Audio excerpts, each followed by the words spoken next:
We have two breaking news stories here at 6:30. Thanks for joining us. I'm Alex Dieterer. In Fayette County, 3 people are dead and 2 others are injured. That includes a Kentucky State Police trooper. And right here in Louisville, there were reports of an active aggressor at the Kentucky Expo Center, causing thousands of people to be ushered out of the building during the Run for the Roses Classic. Later, those reports turned out to be false. LMPD has confirmed that no victims or shots were fired. We're covering both stories for you tonight. WHAS11's Clarice Shaley and photojournalist Aspen Hester are in Fayette County, where they just heard from Kentucky State Police, and photojournalist Levi Hammers at the Kentucky Expo Center after reports were made about an active aggressor. We want to first start off with Fayette County, where after a pursuit and a standoff, 6 people have been shot, 3 dead and 3 others injured. 4 of those victims were shot at Baptist Church off Old Richmond Road in Lexington, and that's where we find WHAS11's Clarice Shaley and photojournalist Aspen Hester. And Clarice, you just heard from police where we learned that 2 women were shot and killed outside of the church. Is there still an active scene where you all are right now? Alex, we're about 2 miles away from Richmond Road Baptist Church, and that's as far as we can go. It's still blocked off hours after this incident occurred. Now, I do want to give viewers an idea of where we are. We're in the countryside. There are actually horses grazing in the fields around us, and the coroner told us that the church is very tight-knit. Now, the suspect was first pulled over by a trooper near the airport after scanning his plate. He then shot the trooper and fled the scene, went to Bellowwood Drive, where he carjacked a car and then made his way to the church.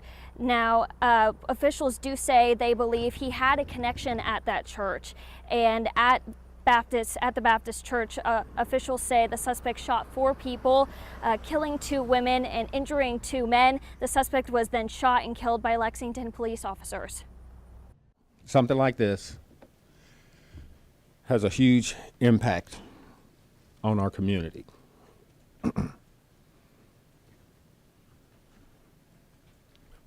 I know when people hear about stuff like this,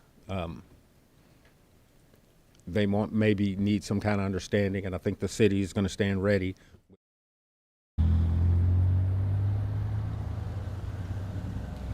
Now, the coroner did tell us that a lot of people that go to the Baptist Church are likely related to one another.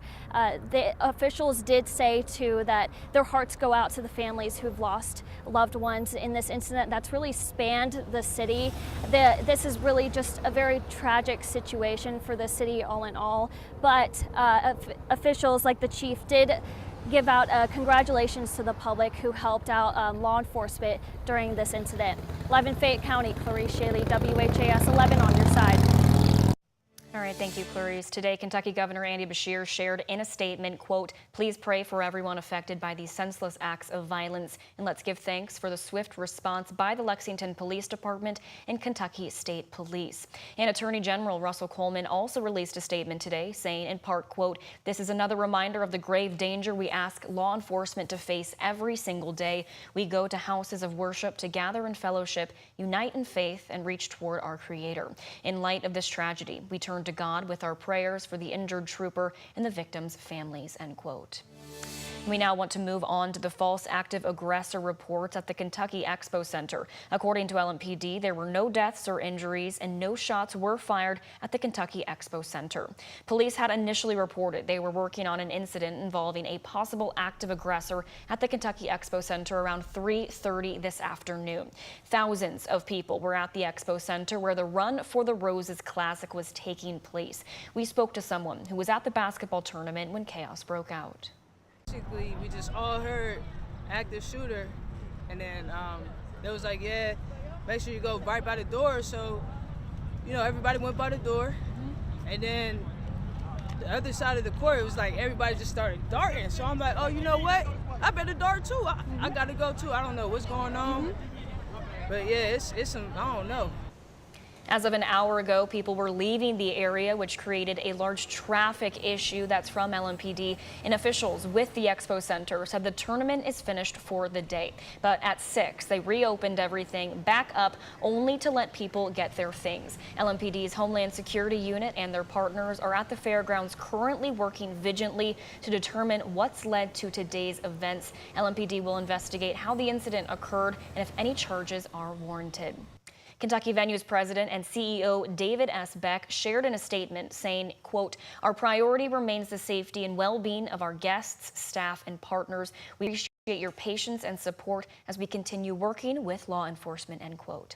To stay up to date with any breaking news situations, you can download our WHAS11 news app on your phone. We have been posting updates as they come.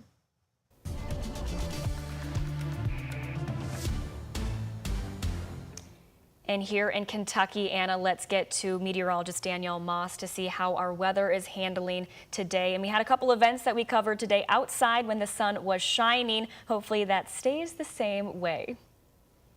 Well, Alex, we're going to be seeing a little bit of a difference in the next few hours. We do have some showers that are on the way to us. So just make sure that you are weather aware really throughout the rest of this evening and into tonight. Here's a look at our current satellite and radar. As you take a closer look here at home, we are seeing some pretty heavy showers starting to develop. We are continuing to watch this one system that you can see has a severe thunderstorm warning just north of Evansville, Indiana. Something that we'll have to continue to watch. We are anticipating some of those showers and thunderstorms to make it into our area. This is a look into our downtown camera. This is actually from our Galt House camera. You can see some of those rain shafts off into the distance. Not all of us are seeing some rain, but if you are, you're definitely starting to see those temperatures drop just a little bit. Currently it's 89 degrees, but when you factor in the humidity, it feels like 94. That rain is going to allow us to cool off just a little bit, but once again, we do want you to be weather aware. Most of us are in a level 1 for strong to severe storms. As we put this futurecast into motion, we can start to see around 7 p.m.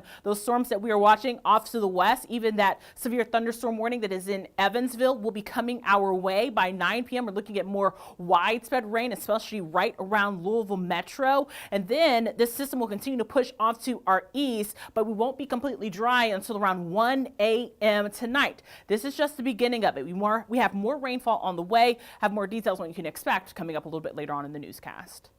All right, thank you, Danielle. We're keeping up with the severe Central Texas floods. They're now facing threats of new flash flooding concerns. Teams are searching for more than 160 missing people a week after the catastrophe. But more bad weather is slowing down this effort. ABC's Jacqueline Lee is in Kerrville with more.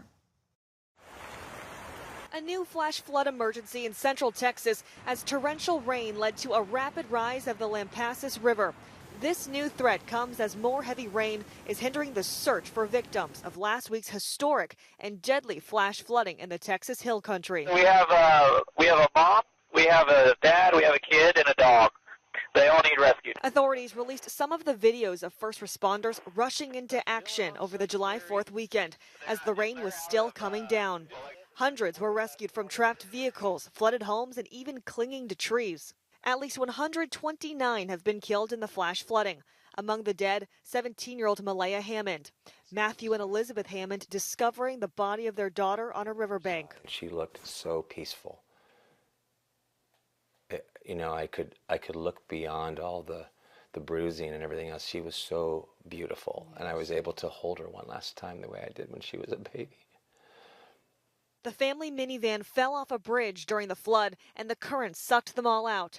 The parents and Malaya's siblings were able to get to shore, but Malaya was lost. Meanwhile, DHS Secretary Kristi Noem is defending the federal response to the flooding. She denied that a new policy requiring every FEMA contract worth more than $100,000 be personally approved by her led to a slower deployment of resources. Those claims are absolutely false. Within just an hour or two after the flooding, we had resources from the Department of Homeland Security there helping those individuals in Texas. There had been reports that thousands of calls from flood victims weren't answered because Noem did not renew call center contracts. Jacqueline Lee, ABC News, Kerrville, Texas. WHAS11 has teamed up with our sister stations to help those impacted by these devastating floods in Texas. You can scan the QR code you see right here on your screen to donate to the Tegna, Texas Flood Relief Fund. Your money will go directly to flood victims who need help now.